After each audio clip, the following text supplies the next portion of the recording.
Hi everyone, this is Storm Team meteorologist Ken Weathers with your forecast update for this Tuesday afternoon. We had a few showers and thunderstorms roll through the area early this morning with that batch. That pretty much fizzled out as it moved north and east, but now you can already see the next batch taking shape back across Mississippi, working its way through Alabama and Middle Tennessee. That'll be our weather maker for later today, so let's take a look at that on 6 timeline as we approach the noon hour where we are now. Just a mix of clouds and some sunshine, but the more sunshine we see, the more unstable the air gets and the better chance of developing these stronger storms. Notice by 3 o'clock we have a few isolated ones back towards the plateau, but the more consistent, stronger thunderstorms are still back into Middle Tennessee. They'll be approaching the plateau by this evening and continuing to work their way eastward. Now, this is just an estimate of where the storms will be. We'll have to see how quickly they do move to the east, but this is showing 6:30, some stronger storms back along the plateau. I think they're going to be a little further east, maybe even into Knox County by the time we get to this time frame, but we'll see. Regardless, could be some gusty winds with some of these as they come through that could produce some damage. They'll continue to work their way east through the evening. There was 9 o'clock.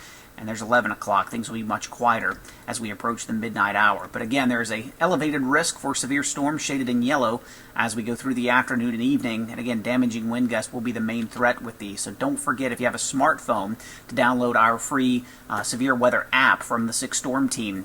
Just go to the Google Play Store if you have an Android phone, or iTunes if you have an iOS device. And you can download the free 6 Storm Team app there to get free alerts.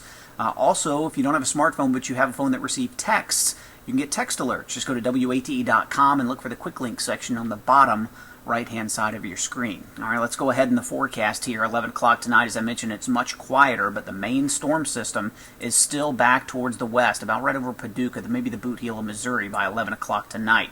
You can see it pinwheeling there. It will continue to pull up moisture from the south as we go overnight, so maybe an isolated shower or two. Should be mainly dry, though, looking at starting out early on Wednesday morning. That won't last. Don't forget the umbrella. Additional showers develop from late morning on into the afternoon.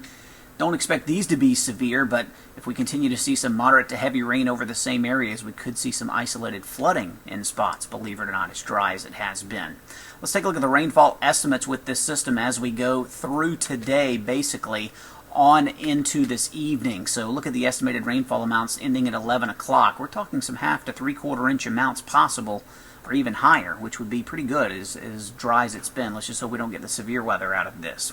All right, I'll advance this into Wednesday, so we're adding Wednesday's rain totals to this, and then we'll add Thursday's rain totals to this. So over the next several days, maybe some 1 to 2 inch plus rainfall amounts across the area, which would be pretty good news. Here's what it looks like. Again, about 60% coverage today and tomorrow of those showers and thunderstorms, and a little less than half of us will see the opportunity Thursday into Friday. And as of right now, it looks like it'll be a little drier as we head towards the weekend. As always, the latest forecast details can be found at WATE.com. You can follow me on social media there on Facebook, Twitter, and Google+. We'll have a forecast update for you coming up starting at 4 o'clock on WATE 6 News. We'll see you then.